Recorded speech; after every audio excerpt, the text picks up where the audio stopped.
мавзӯи меҳварие ки дар замони соҳибистиқлолии кишвар ба он ҷиддӣ таваҷҷӯҳ зоҳир шуд, рушди муассисаҳои тандурустӣ аст. Бо шукргузорӣ аз даврони соҳибистиқлолӣ метавон гуфт, ки марказҳои тандурустӣ на танҳо дар дохили пойтахти азизамон шаҳри Душанбе, балки дар тамоми шаҳру навоҳии кишвар таъмиру аз навсозӣ шуданд.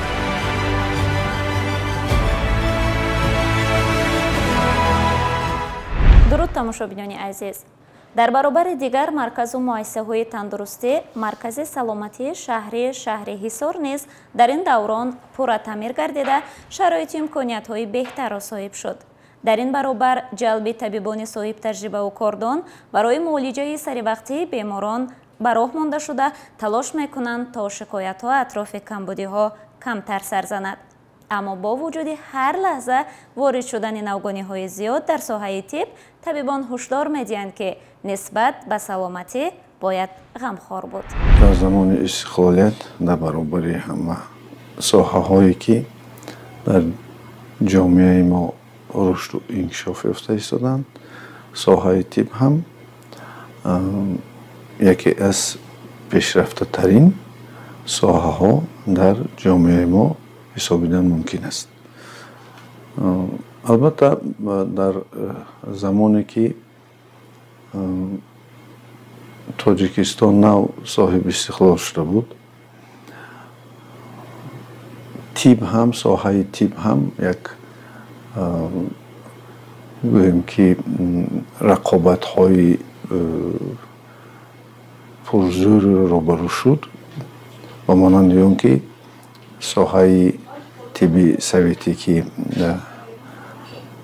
вақте ки аз байн рафт, қариб бисёр бемориҳои рух заданд ба монанди бемориҳои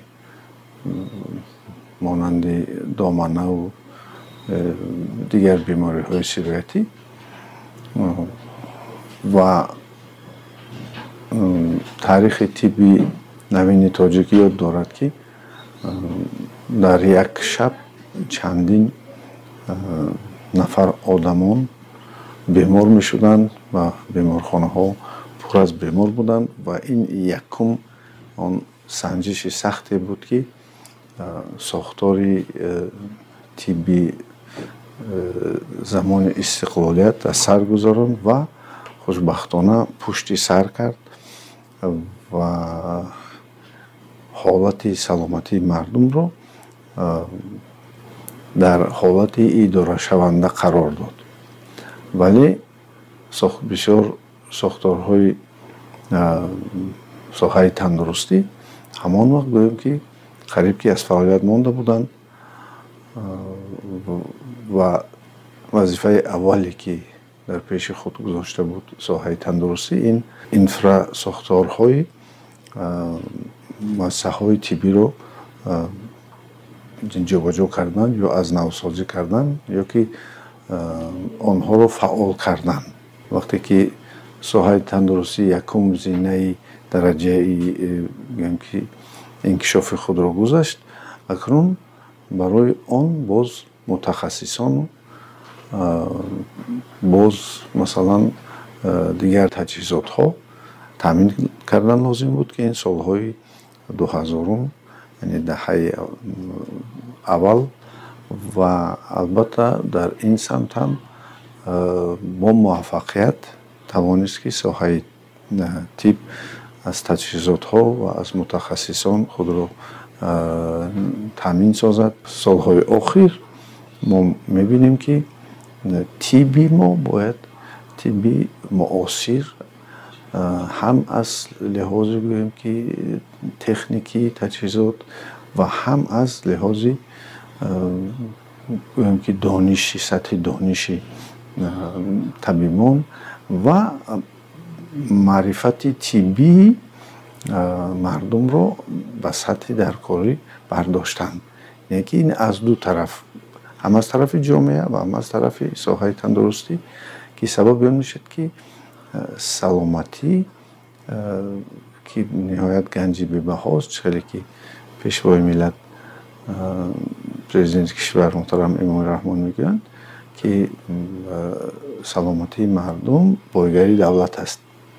яъне миллати солим با ایجادیات و با دیگر چیزهای دست میزند که میتوانند نه تنها جامعه خود رو بلکه جهان رو هم اثر رسانند. با مانند ابو علی ابن سینا توانست که با همون ایجادیات های خود با کار و فعالیت خود 700 سال در پایه باید که طب جهانی است. саломатии мардум муҳимтарин омилест ки дар рушд ва пешрафти ҷомеа мусоидат мекунад. ба ҳамин хотир масъулияти аввалин дараҷаи табиб дарёфти сабабҳои беморӣ ва пайдо намудани роҳҳои дурусти муолиҷа аст. дар маркази саломатии шаҳри ҳисор низ ба ин масъала таваҷҷӯҳ зоҳир намуда талош мекунанд то дардҳоро ба таври комил ташхис намуда табобатро хуб ба роҳ монанд. аз андешаҳои табибони ин даргоҳ бармеояд ки дар даврони соҳибистиқлолӣ шароити имконият беҳтар шуда ташхисҳо низ то андозае осонтар гардиданд. ҳамчунин таъкид мекунанд ки аҳолӣ аз осеб ва зиёни баъзе бемориҳои сироятӣ бояд огоҳ бошанд ва барои пешгирии он эҳсоси масъулият намоянд. дар 34 соли истиқлолият маркази саломатии шаҳри ҳисор беҳад аз пешравиҳои зиёд бо шукронаи истиқлолияти кишвар ва шукронаи пешвои муаззами миллат ки мо бениҳоят дар соҳаи тандурустӣ пешравиҳои зиёд кардем.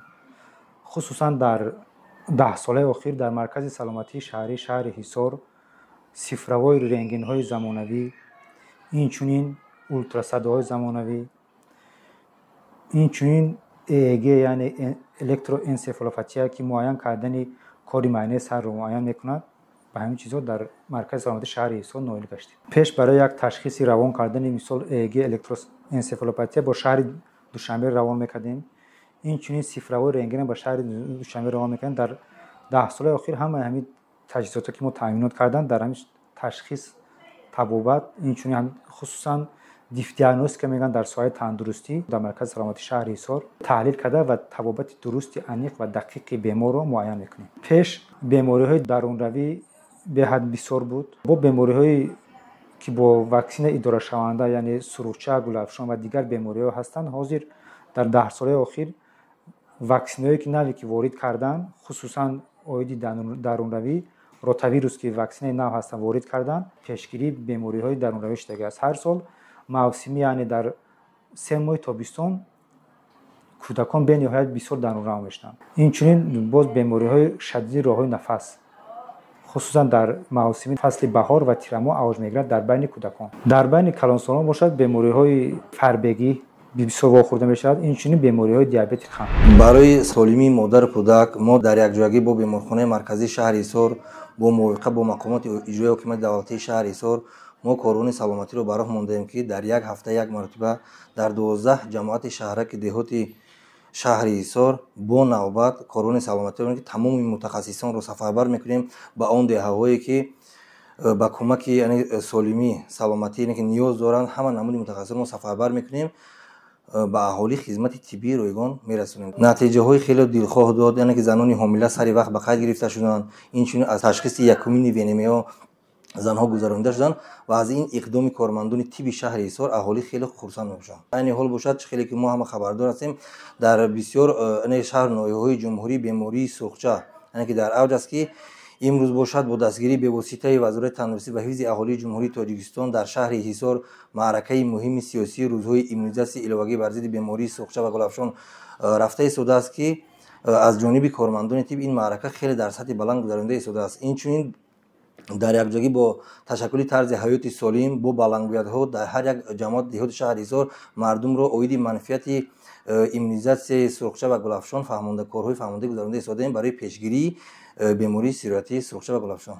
мутаассифона баъзе волидоне ҳастанд ки манфиати иммунизатсияро хуб дарк намекунанд ва аз иммунизатсияи фарзанди худ дасткашӣ мекунанд ва боиси пайдоишавии бемориҳои сироятӣ мегардад ки мо ҳамарӯза дар саҳифаҳои фейсбукӣ, дар маҷаллаи газети ҳисори шодмони ҳисор оиди манфиати иммунизатсия, оиди пешгирии бемориҳои сироятӣ мо маводҳои таблиғотӣ пешниҳод менамоем.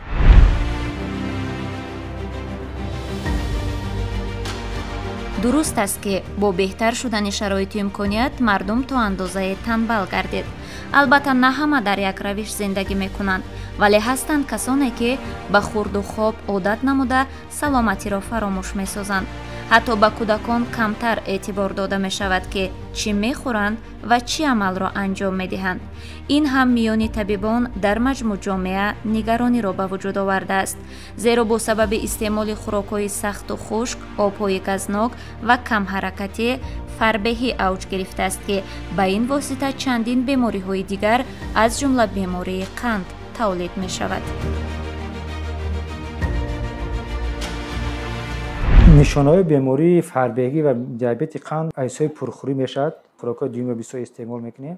вақти баҳор дар тирамода сабзавот, меваҷот бисёр истеъмол кунем, пешгирии ин беморӣ аст. баъд кори каме ҷисмонӣ мекунам. бояд саҳарро бегоҳ бояд кори бисёр ҷисмонӣ кунем. саҳар вақте ки мисол аз хоб мехезанд, бояд камашта одамое ки калонсол ҳастанд, аз 40 боло ҳастанд, 40-45 сола боло ҳастанд, бояд камашта 3 километр то 6 километр пиёдароҳгардӣ кунанд, яъне кори ҷисмонӣ кунанд. ё пеш аз хобам мешавад ки то 3-5 километр бояд роҳ гардам. бояд асосан баъди хӯрок хӯрдан 3-4 соат пас бояд бас хӯрованд. аммо шаҳрвандони худмон хӯрокро мехӯранд 1 соат пас хоб мераванд. хӯроки мисол якум дуюм хӯрокро мехӯранд. ва бисёр вақт агар хуб мешид дар бегоҳурӯзӣ меваҷот ё сабзавот истеъмол кунанд. ин барои пешгирии бемории фарбегӣ ва диабети қанд мешавад. ҳар як шаҳрванд ба худаш реҷаи хӯроки муайяне медошт, яъне ки дар саҳар вақти хӯроки наҳорӣ хӯрданда аз шир истеъмол мекард. бегоҳ мебошад ягон хӯрокҳои сабук, навзаш меваҷот ё сабзавот. меваҷот сабзавот дар организм тез ҳазм мешавад ва витамину минералҳои бой дорад. чанд қадам метавонанд пиёдагардӣ бисёр кунанд ва ҳамон қадр ба тарбияи ҷисмонӣ машғул шаванд. мо медонем ки бисёри кӯдакон ғизои сунъӣ истеъмол мекунанд, ғизои табииро истеъмол намекунанд. ин боиси ки аз ақибмонӣ инкишофи қад, вазн кӯдакон мегардад, боиси пурра инкишоф наёфтани системаи асаби кӯдакон мегардад ва аз ҳамон падару модарон хоҳиш менамоем ки ба кӯдакони худ дар ҷои аввал ғизои солим диҳанд. дуюм бошад инчунин ба аҳолии шаҳр, умуман ба аҳолии ҷумҳурии Тоҷикистон тавсия медиҳем ки ваксинатсия ки аз тарафи вазорати тандурустӣ, созмони умумии ҷаҳонии тандурустӣ пешниҳод гардидааст, ба кӯдакони худ сари вақт гузаронанд. пешгирии беморӣ беҳтар аст аз сабабати беморӣ. агар мо ҳам бемориро пешгирӣ намоем, мисол дар ҳам буҷаи оилаи мо чӣ қадар фоидаоварӣ мешавад. агар ки мо бемориро пешгирем, кӯдак агар худои накард ба ҳамин бемории суръатӣ агар гирифтор шавад, чӣ қадар ки дар ҳамон буҷаи оила зарар меёбад. солимии миллат ин боигарии давлат аст. агар миллате ки солим набошад, вай давлат вуҷуд надорад. барои ҳама вақт мо бояд барои саломатии худ, яъне ки ҳар як шаҳрванди ҷумҳурии Тоҷикистон барои худаш табиб аст. яке аз бемориҳои дигаре ки ба тавлиди садҳо беморӣ сабаб мешавад, асабоният аст. худи асаб чӣ маъно дорад? торҳои борик ки аз мағзи сар ба тамоми узвҳои бадан паҳн шудааст ва ҳиссу ҳаракат дар аъзои бадан ба он вобастагӣ дорад. бемориҳои асаб ва ё гирифтор шудан ба асабониятро мардум чандон ҷиддӣ намегиранд, вале маҳз ҳамин беморӣ сабаб мешавад ки ҳолати рӯҳӣ хароб ва фикр ҳамеша парешон бошад. пас чӣ бояд кард то тавонем худро аз асабоният муҳофизат намоем? аслан кадом омилҳо сабаб мешаванд ки торҳои асаб халал меёбанд ва хашму ғазабро ба вуҷуд меоранд? асаб яъне ки зинаҳои фаъолияти худро дорад. яъне ҳолате ҳаст ки масалан асаб бо ангеза кор мекунад, ҳолате ҳаст ки асаб шиддатнок кор мекунад, ҳолате ҳаст ки асаб бо диққат кор мекунад, ҳолате ки асаб бо тамаркузи сахт кор мекунад.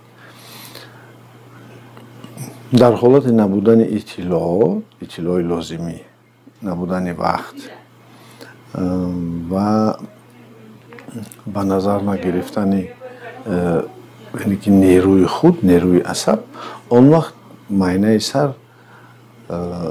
ба худ яъне ки гардиши хунро бисёртар мегирад ва хун гӯё ки дар майнаи сар ба тамбашавӣ дучор мешавад. ана ҳамин як ҳолати асабонигиро ба вуҷуд меорад ва ин сабаб гардиши хун дар майнаи сар ки нодуруст шуд, узвҳо ҳам нодуруст идора мешаванд. ҳама узвҳои ботини инсон аз асаб идора мешаванд. برای همین ما مشق‌های مخصوصی روانی رو ایجاد کرده ایم که اینها مشق‌های روانی تازه تاجیکی هستند، نه از یوگا و نه از دیگر خلق‌های دیگری که دارن. ما هم به نظر داشتی آن که کلاسیکانی ما در ساحه تیپ چی میگفتند و با نظر داشتی دستاوردهای علمی حاضره در ساحه تیب روانشناسی، ما یک مشق‌های روانی که برآورده ایم که آنها رو میتوانند اجرا کنند و بدن خود رو نرم سازند. نرمی بدن سبب اون می شود که یعنی که گردش خون در بدن می رود و از سر پایان می رود و معتدل می شود. اصلا باز داروهای آرام کننده به مانند علف‌های زیادی هستند که میتونن از گل و گیاهای در تاریستان بوده استفاده برند و باز در داروخانه ها هستند نوش داروهایی هستند که آنها رو میتوانند استفاده برند. این در زینه اول است. وقتی که از حد زیاد گذشت غضب پیدا می شود. غضب ثانی‌تر احساس انسان رو که بلند کرد، اون وقت بعضی حجره های سر می میرن. یعنی در هر یک غضب تا 1000 حجره سر نصف می شود. لیکن حجره های معینه سر بسیارند، نیرون ها بگویم که باز قبط هایی هست که هنوز فعال نشدند، در نتیجه دانش پر کردن آنها فعال میشند. یعنی که انتها ندارد معینه سر انسان.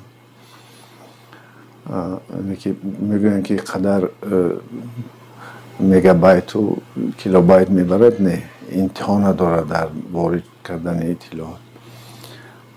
اما از همین حساب سردردها پیدا میشن و کجایی که آسیب پذیر است از آدم همونجاش آسیب میبیند، یا چشمان است یا گوش یا که میان یا استانمهره گردش خون ویران شدن میگیرد، چون که نظارتی معینه سر نسبت به همون عضوها نادرست می شود، اطلاع نادرست داده می شود. مثلا جمع شدن نمک در استانمهره چرا چنین می شود؟ چون که در معینه سر مرکزی که مبادله آب و نمک هاست.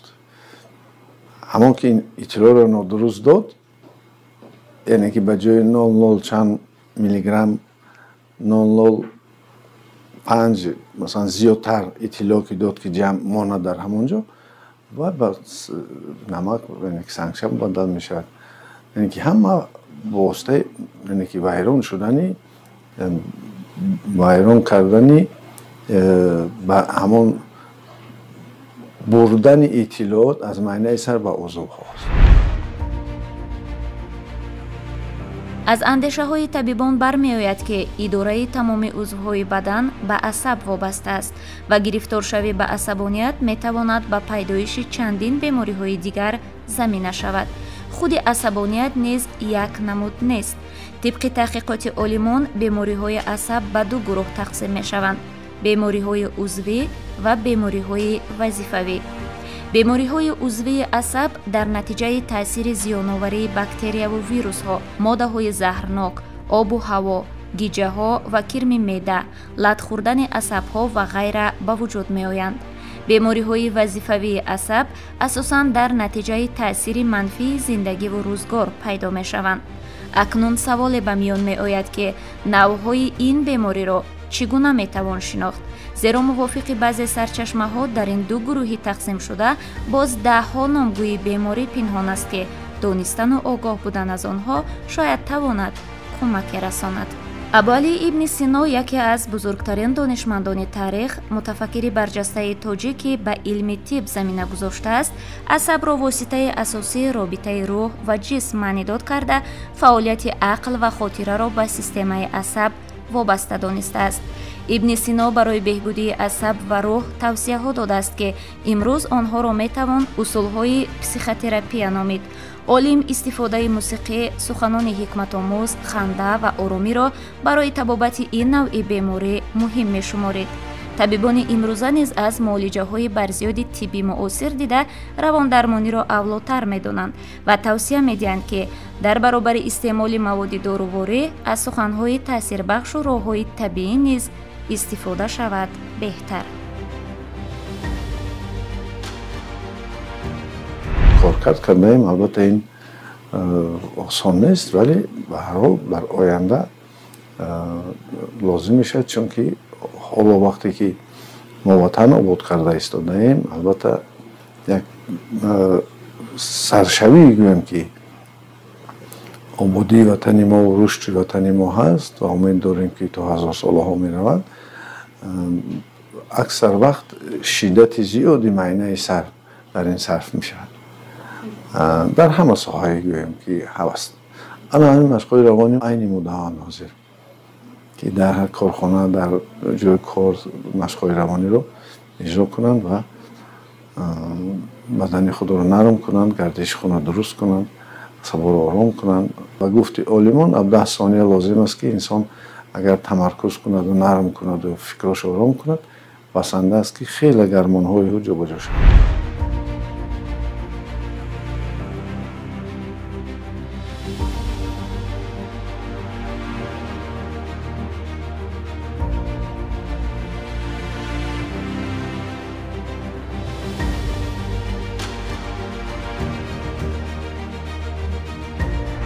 масалан фишорбаландӣ дору мехӯранд, албатта як тори асабӣ ки танг мекунад, ӯро маҳкам мекунад ва васеъ мешавад рак мисол. вале мо медонем дар майнаи сар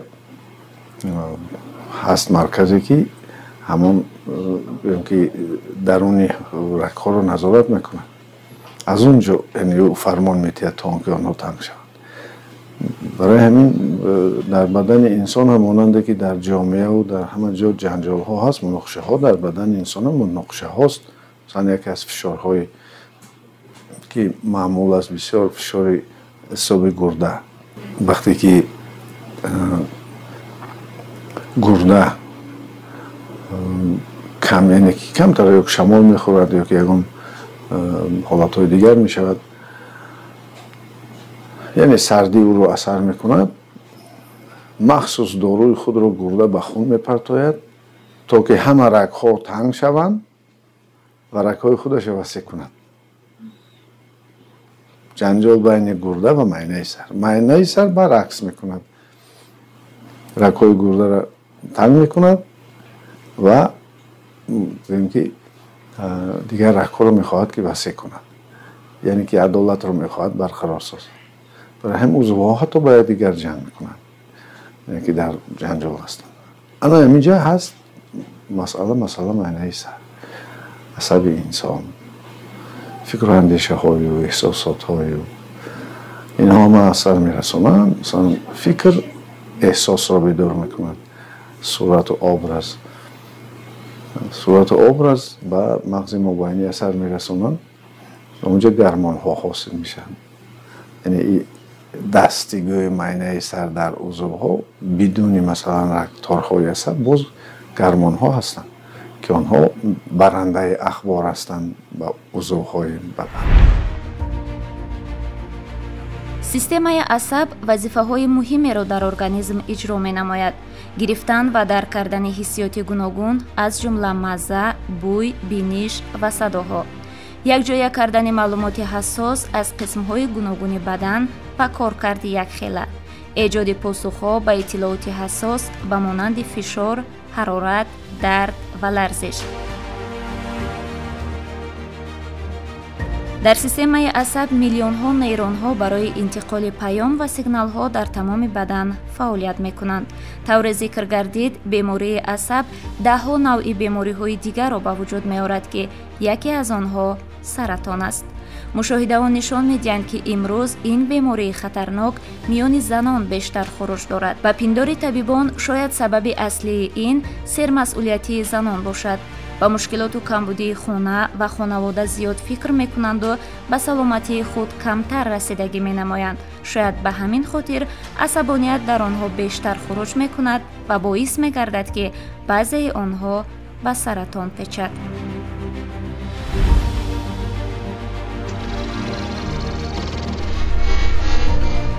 طبق بعض اطلاعات در سرخط بیماری‌های онкологی سرطان غدودهای شیری قرار داشته 16% شماره عمومی گرفتاران کسلی سرطان را محض بانوان تشکیل می‌دهند. به خاطر پیشگیری بیماری لازم است که زنان و مادران از نشانه‌های اساسی بیماری آگاه باشند و راه‌های پیشگیری آن را شناسند. برای تشخیص گذراندن اولتراسادو هم قفس سینه اولتراسادوی سینه هستند، هم توابط‌های کالتوسکوپی گردنک بچه‌دان، یعنی که یک گردنک سرطانی بچه‌دان معاین کرده می شود. هم تشخیص‌های لابراتوری، پیش تشخیص‌های لابراتوری بیوشیمی داشتیم، انا обشی داشتیم، واسه تشخیص‌های لابراتوریمون همش امکانیت هست. جمهوری تاجیکستان خودمانده یکم جا میگیره بیماری سرطان غدود شیری. سری وقت به پیش طبیب زنانه، طبیب مامولوگ گذراندن تشخیص‌های لابراتوری هم از طرف گرمانی پیش طبیب اندوکرینولوگ. بسیار زنها وقتی که یکم مشکلی باشد اینو گپ نمیزنن. یکم سبب نفهمیدن بیماری سرطان سینه این دیر آمدن زنک تاجیک نزد دکتر. یکم سبب ایروی سبی چی میشد؟ گرمانال زبای، یکم گرمانال نروشنی داشته باشن. از طرف غدود سپر شکل، از طرف بچه‌دان، از طرف تخم دانو، انا یا که بیسپلودیا باشد یا که یکم توابطایی که گرمانال نگرفته بسیار باشد. ایروی سبی عصب بسیار زنکایمون روی سبب عصب. وقتی که بیماری زنکا پیشمون میبیاین ما حتما اول صحبت میکنیم قطعا بیمارو ای کدام سببشون ما میفهمیم، بعد تشخیص میگذرانیم. خیلی زنکا میترسن نزد طبیب سرطان شناس شون معاین کردن. وقتی که میفهمن که در بالای در که طبیب سرطان شناس نویستگن یکم ترسشون همینن. وقتی که بیمار میبیاد یا درست خوش رو فهموندن در کاره که چی بیماری اینو دارد. اگر سری وقت بیمار با سرطان غدود شیری باشد یا که ماستوپاتیا باشد یا که فیبروز کیستوز یا که فیبر آدنوما باشد 50% اینو صحت میشه.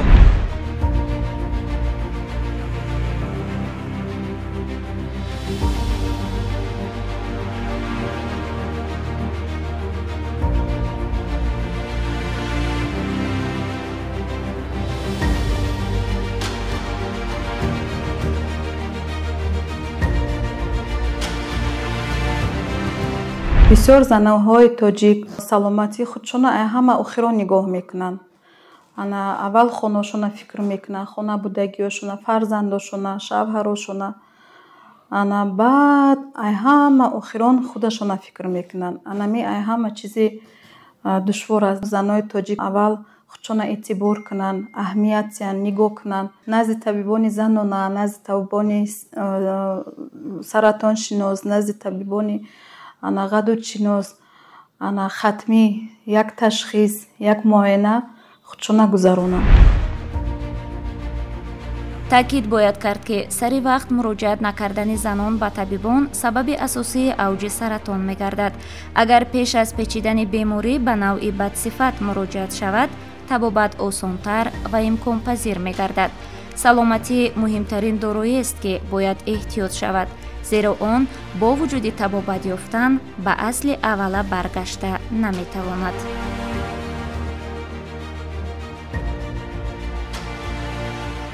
یکی از مرکزهای بهترین خدمت رسانی طبی هم شماریم می شود، چرا که البته به شهر نزدیکتر است و خود حصار هم یعنی که شهر هست، شهر نام دارد و زیاده از 360,000 اهالی است که قریب 200 نفر طبیبان و زیاده از 500 نفر کارمندان میانه طب خدمت رسانی میکنند و هر زمانی که دوره هایی که برابر انکشاف طبی تاجیک ساحه تندرستی، البته اثرات این انکشاف پیشروی رشد به مرکز سلامتی شهر حصار هم اثر دارد و همه آن تکنولوژی حاضر زمانی که امروز مثلا در ساحه طب در مرکز سلامتی هست و هر روز دهها صدها نفر آدمان میآیند خدمترسانی طبی میکنند، معاینه میگذارند و امکانات پیدا میکنند که طبی خیلی سطح که تخصصی رو، یعنی که سطح خیلی خوب رو، عالی رو در همین خودی شهر حصار بگیرند و نیاز به دیگر جا رفتن نکنند. البته ما در این وقت توانستیم که زیاده از 30 مرکز سلامتی خود را از نو سازی کنیم. یک تا آن را پوره از نو ساختیم و هر یکی آن تامین است از تجهیزات های لازمی، متخصصان و بسیاری آنها از آب جاری، از آن جمله مرکز سلامتی که همین آب جاری نداشت، یعنی آب جاری رو تامین کردیم، گرمدهی ها گذاراندیم که برقی سرخ گذاراندیم، حجره ها رو تامین نمودند. بسیاری شرایط که خدمت رسانی رو هم برای طبیبان هم برای مراجعت کنندگان ما تا یک سطح خوب نمودیم. البته از همه داروهایی که امروز در گویم که وزارت تندرستی و حفظ اجتماعی حال جمهوری تاجیکستان تامین میکند، در مرکز سلامتی هم هست.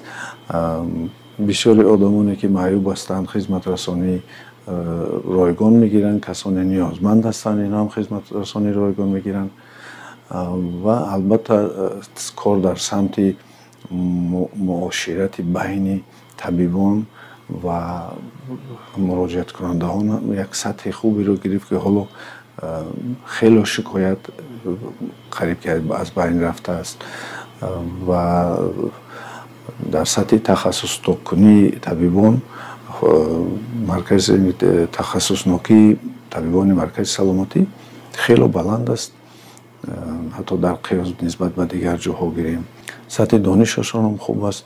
ما در اینجا با طبیبان وقتی که مراجعت میکنند بیماران خیلی وزنی که در دیگر جاها شفا نیافتند، ما کنسیلیوم میگذارانیم و یک جایه ما با آنها کمک طبی خود را میرسانیم و تمام بیمارانی که مراجعت میکنند و خیلی دور و دراز بیمار هستند و مشکلات سلامتی دارند، آنها را ما بیگاه جداگانه باز در سیانس های طبابتی میگیریم و آنها را از TBN همون نیاگان خود واسطه مثلا گیاه شفایی، گیاه درمانی، سوزنمانی، محض و ما در اینجا شعبه